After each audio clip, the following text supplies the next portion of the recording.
Hello and welcome to your daily dose of Satoshi's news. Today's date is Thursday the 28th of November 2024, the year of 1 million transactions per second or more. Experience the best of both worlds today at betbitcoinsv.com, the best casino and sports betting on chain.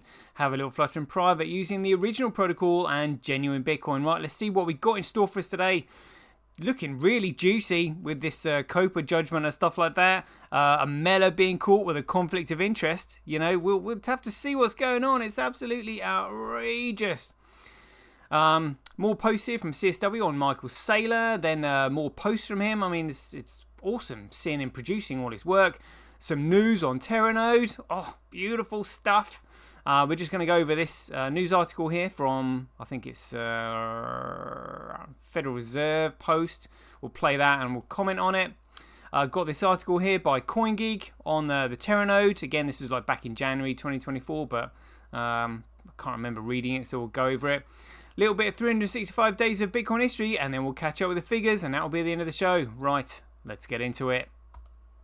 Satoshi, like a cowboy in the West, riding on the blockchain that they call the very best. 1 million strong, them transactions flying free. Just wait for the Teranode, you'll surely see. Here we go. Right, so this one by Scott, number 1 at 369 BSV.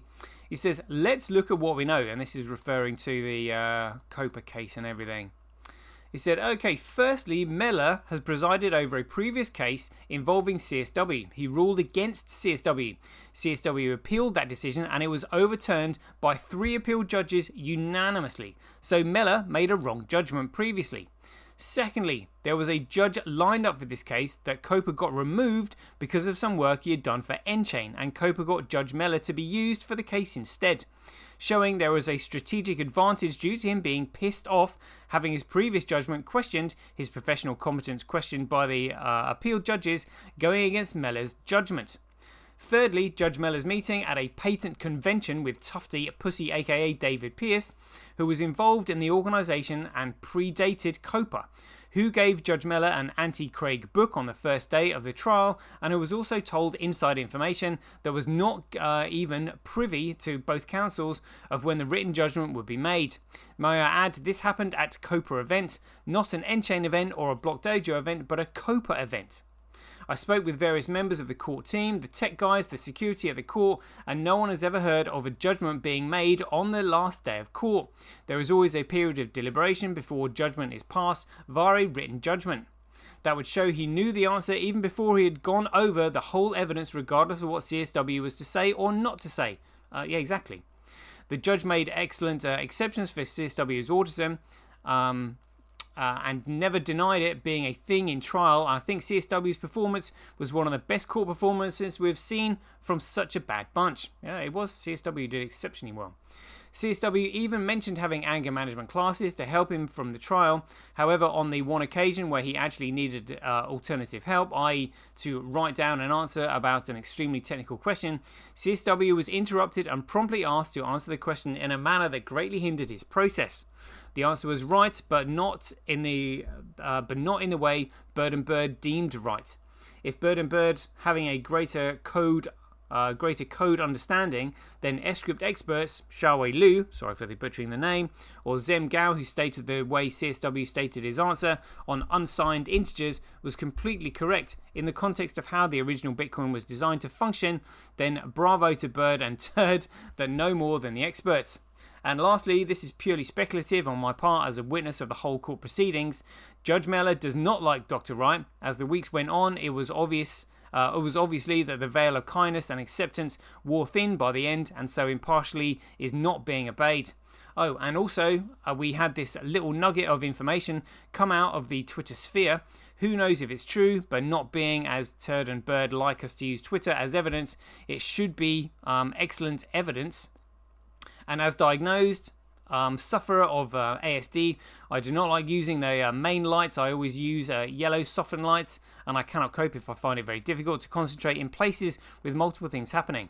I either need to be medicated or drunk to deal with multiple stimulants happening at once, especially if a situation as intense like an interrogation where you are constantly told to answer the question asked without being allowed to give a proper explanation. And then we've got... Oh, that's Tufty the cat without his beard. No way. I just recognised him because of his eyes and his smile and his haircut. Oh my goodness me. That's hilarious. I wonder if he's like grown the beard to disguise himself or something like that. This is Steve Bailey. The post here, he says, Craig was never going to get an honest hearing in front of Mellor. Mellor said he was going to destroy Craig, and that's not something an independent judge should say, is it? And then Truth Machine has said, where exactly did he say that, if you know? And Steve Bailey has replied, he said it to me when he was in Australia. He was questioning me about my meeting Craig. And then Truth Machine said, wow, if that's true, I hope it could somehow be presented in court. Steve said, I doubt it, although a lad I know who was sitting at the table when he said it, and Mellor was with some other guy, but unless it was recorded, which it wasn't, I suppose it's just hearsay, unfortunately. And Craig has said, personal recollection is not hearsay. And Steve replied saying, well, that's what happened. I've sent a message to the other fella who was with me at the table. Let's see if he remembers. I mean, that's huge. And to this point, CSW said, yes, saved, as in like this thing here was saved. So look at this. So Tufty actually said here, Mellor, quoting Mellor, I met him at a COPA event. He did ask about when the judgment was coming out. I did say I was aiming for May 9th. Draft judgment was set out on May 10th. I rejected in no uncertain terms any allegations of bias. What a joke. What a joke. So CSW has saved this. He said, yes, saved. The perception of judicial independence in the UK encompasses not only the substantive reality of independence, but also the appearance of it.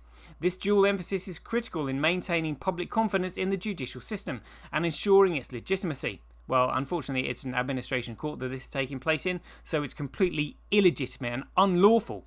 In fact, Judge Miller should be receiving malfeasance in public office, pretending to be a judge. Because it's an administration court. There's no jury there. No judge is required. It's purely an administration process with no authority whatsoever because that court itself is actually incorporated. It is a for-profit seeking business, which is why they're just simply, scamming people when they go in there.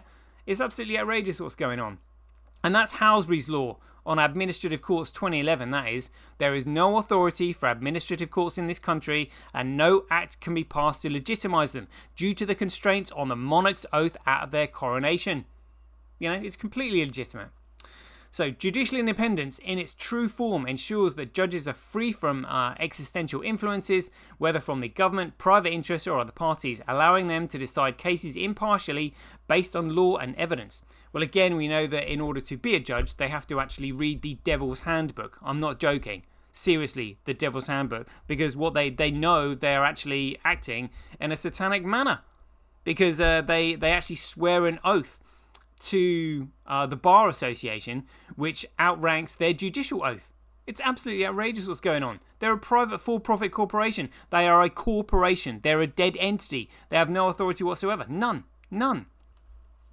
And again, the judge is being paid in British pound sterling, which is securities fraud. And as Lazarus versus Beasley Estates, or Lazarus Estates versus Beasley, where Lord Denning said, if fraud is found anywhere in the process, it nullifies the entire thing. The fact is that judge is being economically motivated by using securities fraud.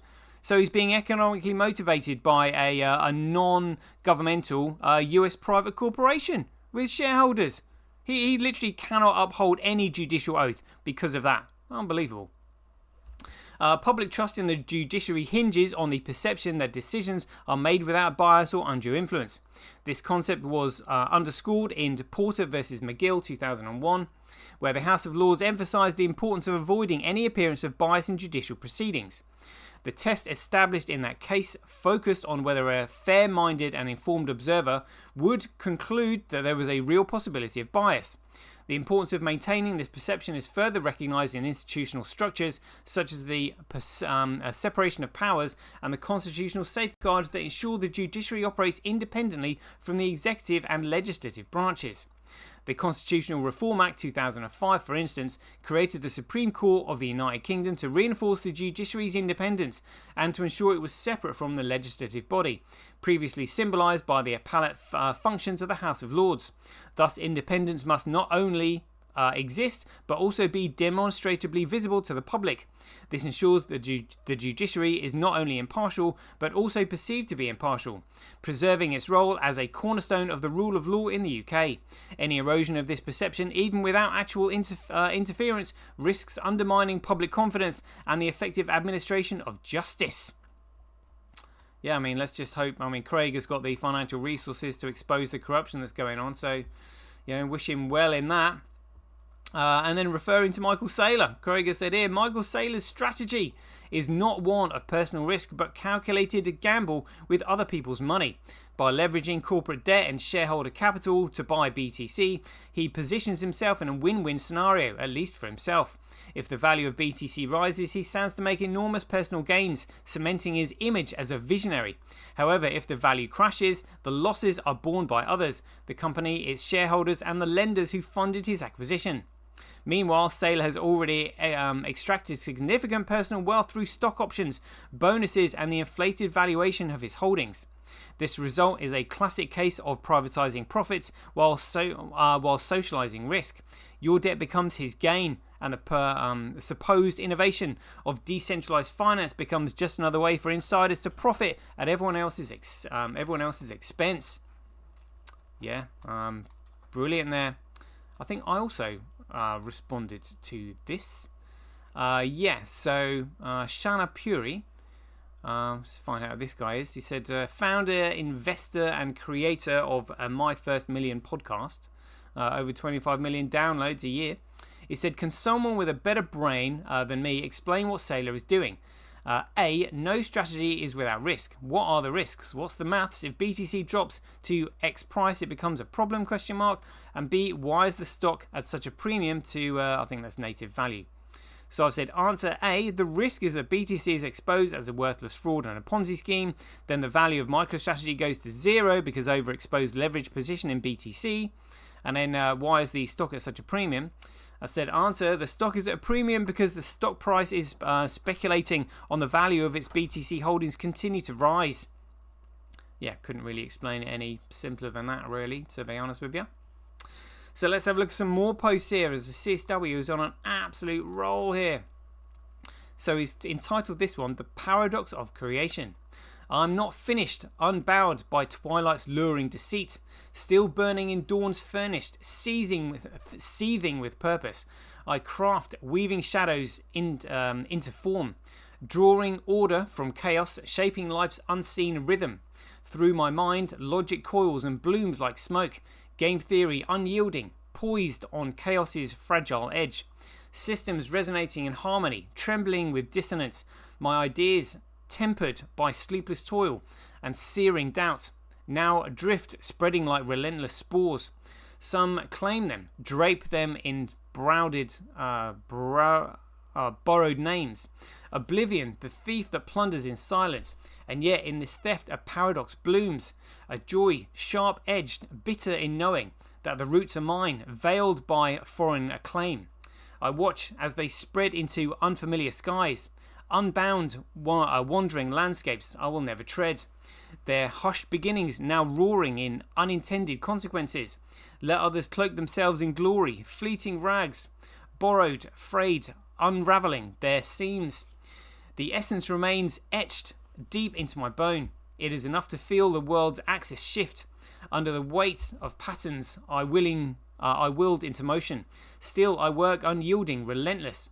Through silence, equations, through frameworks cloaked in shadow, I carve futures from the void's grasp and doubt's weight. PhDs no longer trophies, but chiselled against the unknown. Tools to hone the jagged edges of raw truth in something unbreakable. Each thought stripped bare, laid open, exposed to those daring enough to see. I carve my name, not in stone but in whispers, in systems alive, unbounded by the chains of recognition. Breathing in the architecture of action, even in solitude, she strids my hand. Her love, the quiet anchor in the storm of my mind. She smiles at the irony I wear like armor, knowing that to create is to endure, to see the world turn and not be seen. Let them take what they will. The ideas were never mine to keep. They live, thriving in their quiet revolution, each pulse a testament to the labour of creation, to what is applaud compared to persistence. For what is to applaud compared to persistence? What is recognition to the knowledge that winds move with my unforeseen force? As my children stride into their chosen lives, as time etches its changes on the faces I love, I remain rooted, a witness to all those changes, yet still weave, still building, still breathing life into the intangible. Let my legacy not be the sound of my name, but the enduring hum of ideas that outlast the silence. Here in this quiet, I find the paradox complete. To create is to endure. In that endurance, to live beyond the self. Oh, that is really deep. Who knew it? He's a poet and we never knew it. Absolutely amazing stuff. That was fantastic. Fantastic. I think it's better than most poets, actually. Jeepers. And this is regard to Teranode, so we'll have a look at this article in a moment. So Sorter here, as Stacking Sorters, said, I can't wait for Lop to test BSV's Teranode if it exists. Who's this? James and Lot said they've been claiming it's just around the corner for 5+ years. Not really. Show me the code. He said, true, I hope they release it this year.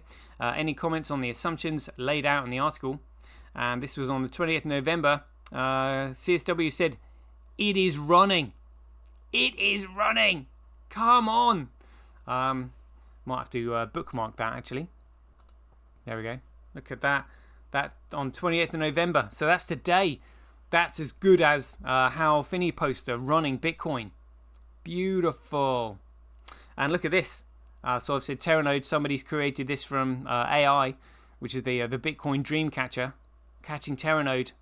Bitcoin and Teranode. The dream machine is what it is. The Dreamcatcher. Yeah, so Teranode fulfilling the dream of Bitcoin. Loving that. Might use that as the thumbnail for this one. Right, let's have a look at this one. So we touched on this the other day when I was doing my podcast with Alex. News said Federal Reserve President says he is waiting for someone to explain how Bitcoin is actually useful in an advanced economy. How central banks are useful. Yeah, good question. So here we go. Let's have a listen to this. Get the volume up. I want to touch on cryptocurrencies. You've been a major critic. In fact, you talked about how cryptocurrencies are like a giant garbage dumpster at one point. I mean, with Bitcoin getting close to $100,000, how are you feeling about cryptocurrencies now? Well, the question that I've been asking for the last 7 or 8 years continues. What can you actually do with it other than just speculating on it? I understand it's an article of speculation, and that's fine if people want to speculate on it. That's fine. They can speculate on anything they would like. But does it actually have any utility in an advanced economy? Can you buy things with it? Do people buy things with it? At least in the US, the answer is a resounding no. Almost nobody buys anything using Bitcoin. Then it was supposed to be an inflation hedge. And then when inflation took off in the US, Bitcoin got crushed. So it wasn't an inflation hedge. So it's not a useful payment tool. It's not an inflation hedge. Is it merely a speculative asset as an instrument of speculation? If that's all it is, that's fine. People can be free to speculate on whatever they would like. But I would like us to be clear on what this is and what this is not. And I'm waiting for anybody to explain to me how it is actually useful in an advanced economy, and I just haven't seen it yet. Well, I want to touch on cryptocurrencies. Well, I can explain it, but are you going to listen to me? No, probably not. So let me tell you what Bitcoin is all about. It is Bitcoin that economically sustains the world's first ever commoditized digital network where digital data cannot be deleted. And when you consider that the entire world now runs on digital data, this service that it provides is absolutely essential, especially if data can be immutable for the cost of a micropayment. you would use it for absolutely everything because digital content is too precious to lose.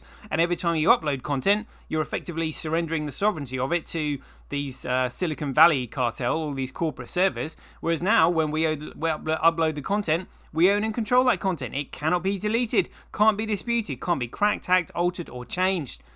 Which is, especially if you're digital financial transactions, I mean, the service is literally invaluable. It is the most valuable commodity on earth. So if you listen to this, you've just found out what it's for. And that's why all these scam coins are out there, because the powers that be that own the central banks don't want people to know this. So there you go. Don't say I didn't try to inform you. So let's have a look at this article here. From CoinGeek about the new Teranode features to push BSV blockchain's capabilities beyond the limits. So this was back in January this year. So let's just have a quick read. Probably won't be able to get through all of it. So we'll just read the introduction to it then. Yeah, we'll just read this bit. It's time for the BSV blockchain to start taking on giants like Visa and MasterCard. The Teranode development team today announced a new design feature that will give a major boost to the network's efficiency and speed, pushing BSV's capabilities to 1 million transactions per second and far beyond. The announcement from Protocol Custodian BSV Association reveal a more service-orientated approach to the way the network works. The new features include modularized functions like transaction and block validation and block assembly into services that run only when required. Additionally, individual transactions in each block will be segmented into subtrees, batches of transactions that can be shared around the network for nodes to inspect, even while the block is still being mined. Teranode, due to begin an initial 6-month sustained test this month, is a major upgrade for the Bitcoin node software. So this was happening while the Copa case was going on. Seems like yesterday. Can't believe we're at the end of the year already. Major upgrade for the Bitcoin node software. It's a ground-up rewrite of BSV blockchain's architecture, designed to scale horizontally and provide new microservices for developers, applications, and users, while still following all the fundamental rules Satoshi Nakamoto set out for Bitcoin 15 years ago. The Teranode upgrade is critical for the BSV blockchain to scale unboundedly and become even faster and cheaper for everyone to use. There is little, if any, competition to equal Teranode in the wider blockchain world. The Bitcoin protocol has proven its reliability for now 15 years, and Teranode allows it to challenge not only the world's major payment networks, but the entire internet and rapidly expanding digital economy. Teranode microservices and subtree shared BSV workaround. The true beauty of these modularized services and transaction subtrees is in their ability to work together. Machines on the network can perform different tasks concurrently rather than in a series of steps. The horizontal approach to scaling means that the larger the network grows, i.e. the more hashing power applied to the processing data, the more efficient it becomes. Oh, beautiful. There are at least 14 microservices in Teranode that each handle different network and validation functions. The list includes node services like propagation and transaction validation, block assembly and block validation. Overlay services include a legacy peer-to-peer network bridge, a peer-to-peer service as an unspent transaction output, a lookup service, ban lists and transaction submission. A message broker takes care of communication between the services, and transaction status stored tracks the status and other metadata of transactions within the system. Oh, beautiful. I'm literally salivating with excitement there. Absolutely fantastic. Alright, let's have a quick look at 365 days of history. We're now November the 28th. Oh, there's a bit going on here. So last time we looked at was September 26th. So September 27th, Dash. So this is the shitcoin Dash forked from Bitcoin Core on November 27th, 2014. The code base shares a common history until that day. Commits from their toe can be seen below. They've continued to merge updates as Core has added them. Bitcoin Core devs contribute code to Dash. Let's just have a quick look at where Dash is these days. I remember it was big when it first came out. What was it? DSH Dash. There we go. What's going on with this thing? All time. Oh dear, oh dear. See, look at that. Rose to an all-time high. That's at 1,642. Oh, good. And we're down at like $36. Just had an uptick recently with all the other shit coins. Kind of disappeared, really. Circulating supply 12 million. Total supply 12 million. Oh, max supply 18 million. Oh, yeah. Who cares, really, to be honest? 27th of November 2020. Why Bitcoin matters and why you should care. Economical, ethical, and technical perspective film by Till Mossoff was released on YouTube. Let's have a quick look at that one. Get 50% off pizza. Seriously?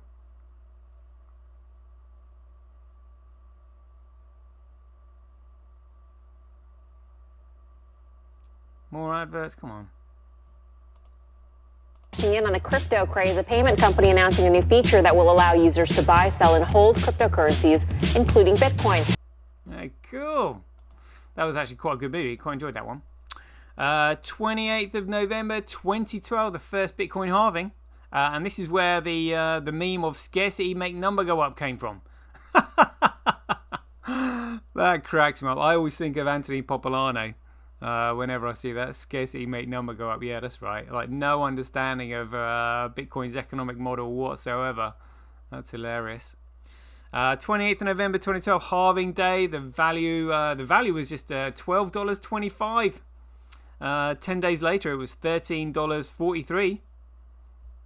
Yeah, you know. 28th of November 2012, same day, it said, here's a pic from that day. We're all smiles secretly. We weren't sure if this first halving would work. And check this out. Talk about travelling back in time. Look at that. You got Charlie Shrem, Roger Ver, the guy from... oh, crikey, I've forgotten his name now. It'll come to me when I see him, but look at that. Back in 2012. Wow. That guy owns an exchange. Can't remember. Changely, I think it is. Yeah.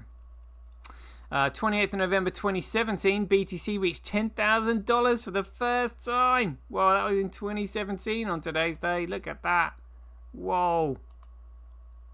And crazy 2017 times. That was the first time I got onto a lot of people's radar. And the 28th of November 2019, look, Operation BSV Shakeout. Who remembers this? Target Satoshi. Look at this. This still cracks me up. So we got there 28th of November 2019. Operation BSV Shakeouts. Look at so BS staff, that'll be Blockstream staff. So we've got here, we'll just go through a reminder. We've got Samson Mao, Greg Maxwell, Adam Back, and Peter Wool. And these are the teams that they were managing. So I think that was Jimmy, as in like he used to call himself Jimmy Lose. He's got a new name now, like Dr. James something or other. So he's like Blockstream staff under Samson Mao. Spartan, DC, Briscoe, Painted Frog. Yeah, all these. Good grief. Art, Jaber, Kevin. I think Kevin P was Kevin Pham. So he might have been like under like Adam Back. Roy, I think them under Peter Wool. I think that's meant to be like Roy Murphy. Jingles, yes, still as ever. Smug done about that, but they've got Captain Bitcoin written there. You know, insinuating that Shem was part of the Blockstream staff. I mean, where is he now? It'd be good to have him back, but I mean, you know, what's this saying here? And then it's got AXA team, so that's AXA Insurance. Liz, what's that? Rep something. Shem. Oh, Shem's name is there. No way. Completed. I think that's Operation ATO, Australian Tax Office. Operation DC. And then Operation, so what? Meta Eat or MetaNet maybe? Don't know what Operation DC is. Sounds familiar. Mission goals, fraudulent marketing in BSV. We've seen plenty of that. Use technobabble to confuse, lie but continue to get support. Stunt on the plebs. Eventual destruction of BSV. Well, it's still here. It's still here. And then we've got use sock accounts on Twitter to spread lies about, that'd be CSW. Don't know what that is. Oh, Telegram. Telegram continued takeover of BSV groups. Again, I mean, they've done that more on Reddit, really, with RBSV. Shut down all positive spin from a court case. Continued. I think that's Jim getting inside info from ICU. So that's the Metadata ICU. So that was Jimmy Lou's, or calls himself Dr. James now. So it says here, and do not mention MI6, bonded courier, or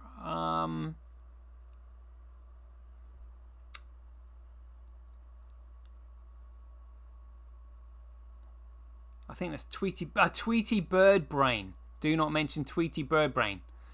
That was a shame. She was a good laugh, she was, when she was around, especially that last picture that she posted of her being the bonded courier. Yeah, so do not mention I'm at MI6, bonded courier, or Tweety Bird Brain. Short term, complete Operation DC, retrieve bandit account. Spread FUD on utility continued. Steal hash and redirect when needed. Plant fake docs on Metanet. Confirm bias with, that's Roy Murphy, I think. Account. Tag blind followers. Keep captain account low profile. Use when needed. So that's short term. And then long term, make Calvin Air look stupid. Destroy, I think that's Joe Daly. Destroy JD rep, so Joe Daly's rep. As many comments, and then target Satoshi. Bring it on. Bring it on. Just get my profile some more attention. You struck me down, I shall become stronger than ever. Come on. Bring it on. Bring it on. 28th of November 2017, CryptoKitties game launched after a 5-day beta testing, and CryptoKitties almost like brought down the Ethereum network. That was crazy. That was. So that's the Bitcoin history up to date. Oh, check that out. All right, let's have a look at these figures then. Here we go. Is CoinDance still down? Look at that. They're still not reporting the figures. But the price creeping up, left hand corner, $69.85, $70 on CoinDance. Let's have a look at the blocks coming through. Look at that, 100 megabytes, almost there. 328 megabytes, 162, 286, 101, 323 megabytes. Looking good. It's still, it's going up. Look, it's 202,000 times cheaper to transact on Bitcoin than Gregcoin. Mining Bitcoin just a 2/6 comparable loss. Oh, the margins are closing in. Daily average Bitcoin block size by network. Bitcoin absolutely smashing it on a log curve there. Transactions by network. Bitcoin smashing it. Transactions per block. Bitcoin smashing it. Fees, subcent fees, Satoshis right down there. Looks like it's near the lowest it's ever been. Oh, here we go. Look, daily Bitcoin block fee to block reward ratio. It's on the uptick. That actually looks quite gradual there. Oh, I wonder if that's. I wonder if it's going to be continued. Come on, almost like the fulfillment of Bitcoin prophecy, having the block fee. Being a subsidy for the block reward. That line should go up and up and up. Keep an eye on that. That's a really exciting one. To keep monitoring. So we'll keep an eye. In fact, we'll enlarge it while we're here because it's so important. There we go. Then look at that. Rather than peaks and troughs, that's actually going up there.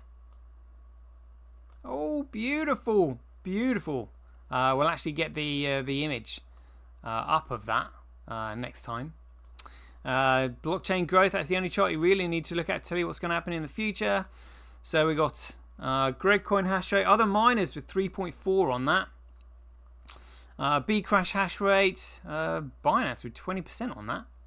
Fisher Price Cash, who cares? Bitcoin, we'd have to probably look at what's on chain on that, but 33 minutes already. Let's have a quick look at the transaction volume. 30 million transactions over the last 24 hours, representing 91% of the overall transactions on the entire market of 30,000+ shitcoins. We've got one coin that's got 91% of the transaction volume on its network, and that is the genuine Bitcoin. BSV. Amazing. Amazing. Right, there we go. We'll leave it there. Hope you enjoyed it. So, as ever, if you enjoy these updates, please ding your donations for your appreciation to either Satoshi@Senbit.com, Handcash.io, Simply.cash, Relasia.com, RockWallet.me, or Senti.ch. We'll leave it there. Hope you enjoyed it. As ever, be aware, take care, stay safe out there, and we'll see you in the next one.